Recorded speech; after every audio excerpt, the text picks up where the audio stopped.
దగ్గరా దాపు కాదు, చాలా దూరాభారం. ఛార్జీలు బోలెడవుతాయి. పెళ్లికూతురుతో మీరెవరూ తోడు రానవసరం లేదు. నేను తీసుకువెళ్ళిపోతాను. ఎంత త్వరగా ఈ సంసారం ఆ అమ్మాయి చేతిలో పెడితే అంత త్వరగా నాకు నిశ్చింత అంది రాజేశ్వరమ్మ. ఈ నెపంతోనైనా హైదరాబాద్ చూడవచ్చిన నీ ఉవ్విళ్ళూరుతో ప్రయాణపు ఏర్పాట్లు చూసుకుంటున్న సుందరమ్మకి, పిల్లలకి ఈ మాట ముఖాన్న చన్నీళ్లు కొట్టినట్టయింది. సుందరమ్మ ముఖం మార్చుకుంది. రాజేశ్వరమ్మకు పెట్టాలని తెచ్చిన చీర పెట్టకుండా దాచేసింది. అన్నపూర్ణకి తల్లిపేరుమీద ఉన్న గొలుసు, గాజులు కూడా బయటివ్వలేదు. బయల్దేరే ముందా అన్నపూర్ణని పక్కకు పిలిచి రహస్యంగా, ఓ పిచ్చిమొద్దు, జాగ్రత్త, మీ అత్తగారుందే, ఆవిడ మెత్తమెత్తటి మాటలతో ఎదుటివాళ్లని బాగా బుట్టలో వేసుకునే రకంగా ఉంది. ఆవిడికి ఎంత హక్కుందో అంతకి రెట్టింపు హక్కు ఈ క్షణం నుంచి నీకున్న సంగతి మర్చిపోకు. వాళ్లు చెప్పిన ప్రతిదానికి నువ్వు సరే అని గంగిరెద్దులా తల ఊపకు, తెలిసిందా? డబ్బూ దస్కం అతను తెచ్చి ఇంట్లో పెడితే ఏది ఎలా ఖర్చవుతుందో ఓ కంట కనిపెడుతూ ఉండు.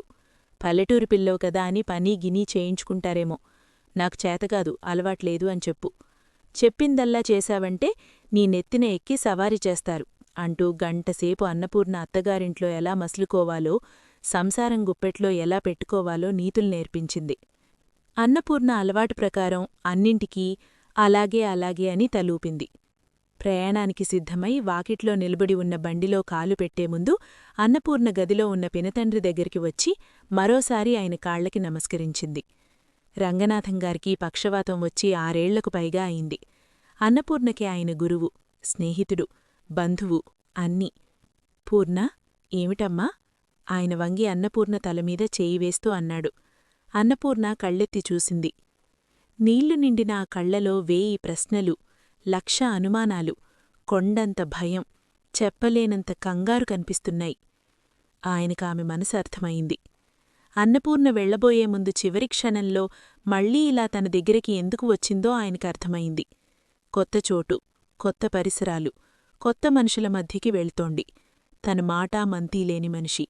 ఇక్కడంటే తన చేష్టలకి, కళ్ల సంజ్ఞలకి అంతా అలవాటు పడిపోయారు. అన్నపూర్ణ కళ్లల్లో భయాందోళనలు ఇట్టే అర్థం చేసుకున్న ఆయన కుడిచేయి వీపుమీద వేసి ఆప్యాయంగా నిమిరాడు. ఆ స్పర్శలో చీకట్లో జడుసుకుని బెదిరిపోయిన చిన్నపిల్లకి ధైర్యం చెప్పే తండ్రి ఆప్యాయత, చనువు ఉన్నాయి. ఆయన కంఠం మృదువుగా, గంభీరంగా పనికింది. చూడు పూర్ణ, ఈ ప్రపంచంలో మనిషిలో చెడ్డతనానికి మించిన అవసరం ఇంకోటేదీ లేనేలేదు. మనుష్యుల హృదయాల్లో స్థానం సంపాదించుకోవడానికి మాటలు పెద్ద అవసరమని నేననుకోను. నువ్వు మాట్లాడలేకపోయినంత మాత్రాన పెద్ద దిగులు పడాల్సిన అవసరం నాకేమీ కనిపించడంలేదు. నువ్వు మూగదానివని వాళ్లకు తెలుసు. నిన్ను వాళ్ల కుటుంబంలోకి ఆహ్వానించకముందే వాళ్లకి నీ పరిస్థితి తెలుసు. మీ అత్తగారుంది చూశావు, ఆవిడ జీవితంలో బాగా ఎగుడు దిగుళ్లు చూసిన మనిషి. నిన్ను కన్న కూతుర్లా పెట్టుకోగలదని నా విశ్వాసం. ఇక అతని నీ మెళ్ళో పుస్తెకట్టాడంటే అతని జీవితానికి చుక్కాని నీ చేతికి అందించాడన్నమాటే.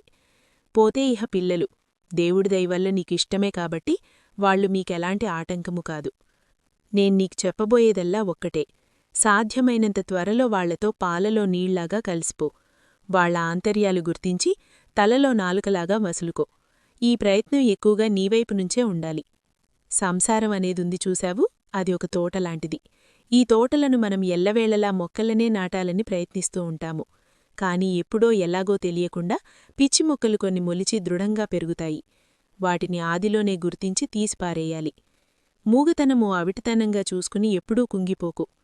ఇంత చక్కటి ఇల్లు, భర్త, సంసారం, వీటి మధ్య సుఖశాంతులతో కాపురం చేస్తున్న నిన్ను చూసి అందరూ ఈర్ష్యపడేలా చేసుకో, సరేనా?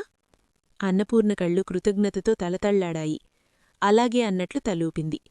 నువ్వు లేనిలోటు ఈ ఇంట్లో అందరికంటే నన్నెక్కువగా బాధిస్తుందని నీకు తెలుసు. నేనీ 2 రోజుల్నుంచి అదే ఆలోచిస్తున్నాను నిట్టూర్పు విడుస్తూ అన్నాడు.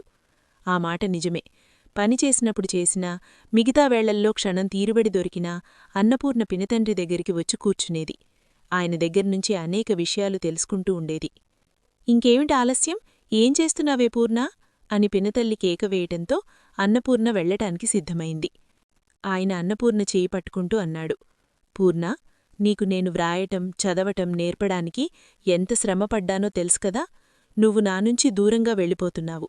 మనసంతా నువ్వెలా ఉన్నావో అని కొట్టుకుంటూ ఉంటుంది. మొహమాట పడక అప్పుడప్పుడు ఉత్తరాలు వ్రాస్తూ నీ యోగక్షేమాలు తెలియచేస్తూ ఉండు. అన్నాడు.